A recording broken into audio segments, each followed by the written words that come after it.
And the menu's on the QR code right there. Thank you.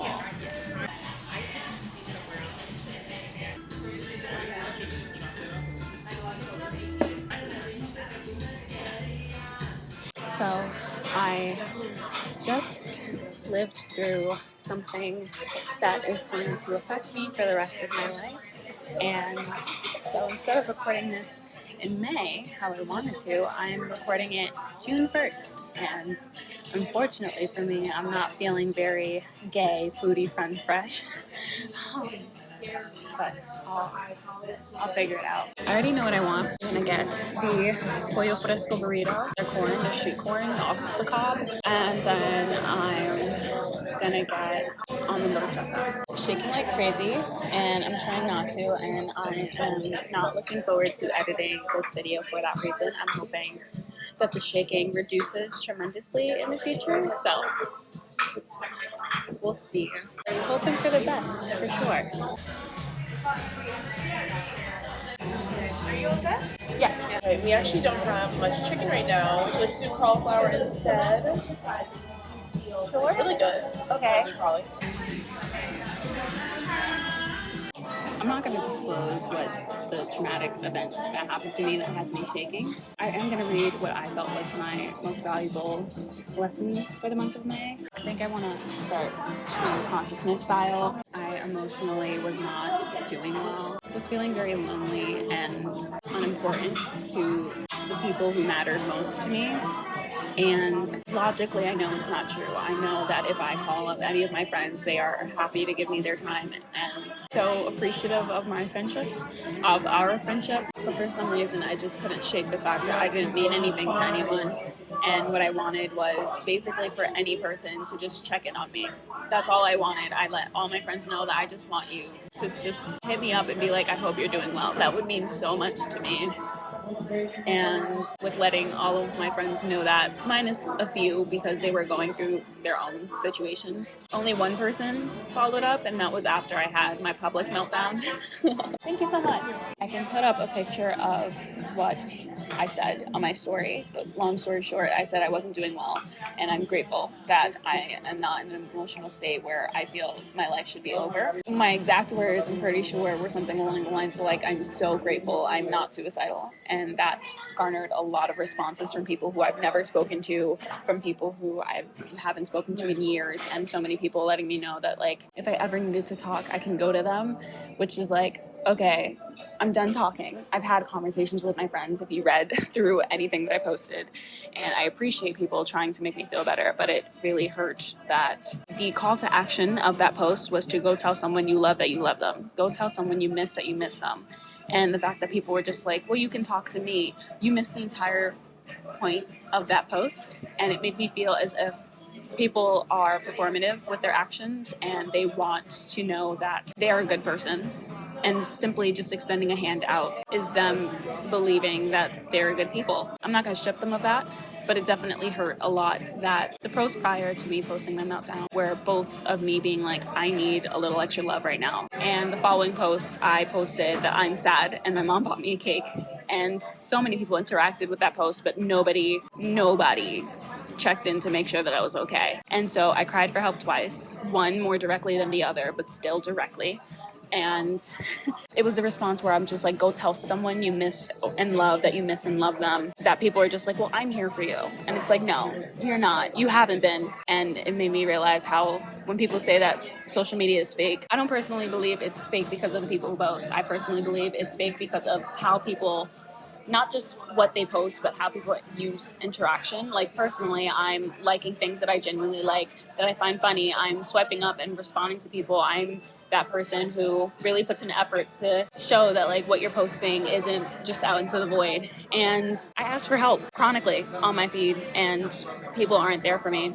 And so when people are saying social media is fake, I don't think it's just people talking about the highlight reel, because it's the people who want to feel good, the people who want to be the best version of themselves to other people, but don't actually put in effort to be the best version of themselves in everyday activities, which is a bold claim to make, but that's how it felt. Absolutely. So that's basically where this now journal entry comes from. Yeah, I'm just gonna read, but I also got my horchata and I'm dying to give it a taste. So let's give that a try. It's so pretty. She's Gorgina and my nails are awful, but you get the point.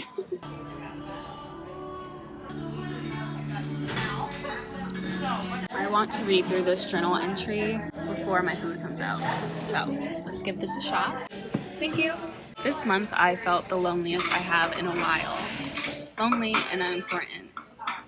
Neither of those feelings are new to me, but when they're working in tandem, I enter a state of desperation where I can only be saved by others.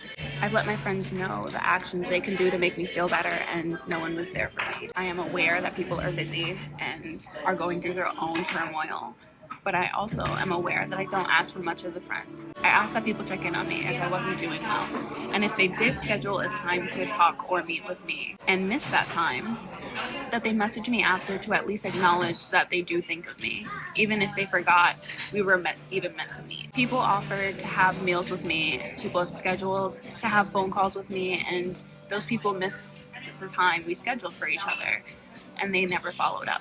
I asked for help, set an expectation, and was met with a devastating disappointment time and time again.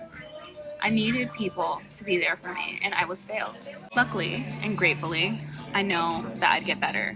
I contemplated leaving behind all my friends, never asking for help ever again, even building stronger familial ties, so I didn't need to rely on my friends as much. But then I considered that my importance can be forged by my identity. I journaled about the person I want to be, the person I am, and identified characteristics I want to be known as by strangers, my friends, and myself.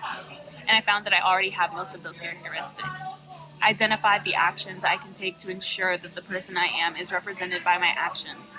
I identified that even if my friends couldn't be there for me, I could be my own friend. I never believed my friends didn't care about me. It's something that I know to my core. I just needed to be reminded through their actions. And I got that reminder a while later. I'm grateful to have gotten any form of reassurance. And people say you can't depend on anyone to help you.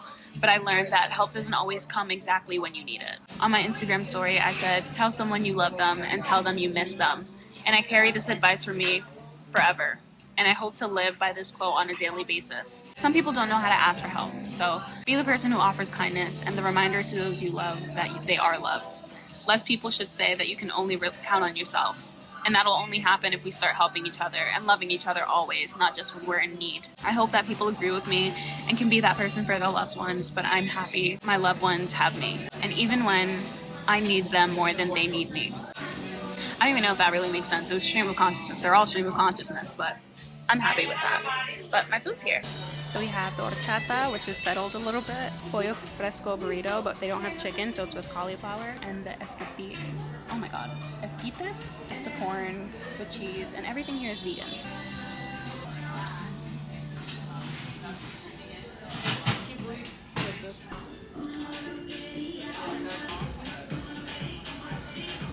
This month, June, is 6 months of me recording my lessons. I'm proud of myself for keeping up with this. I had a completely different idea of what this video was going to be. I also have not been really consistent with posting at all or even creating content. I knew this month everything would shift. I didn't realize everything in my life would shift, but I'm hoping to find happiness in recording again. I'm already smiling more than I have in the past week.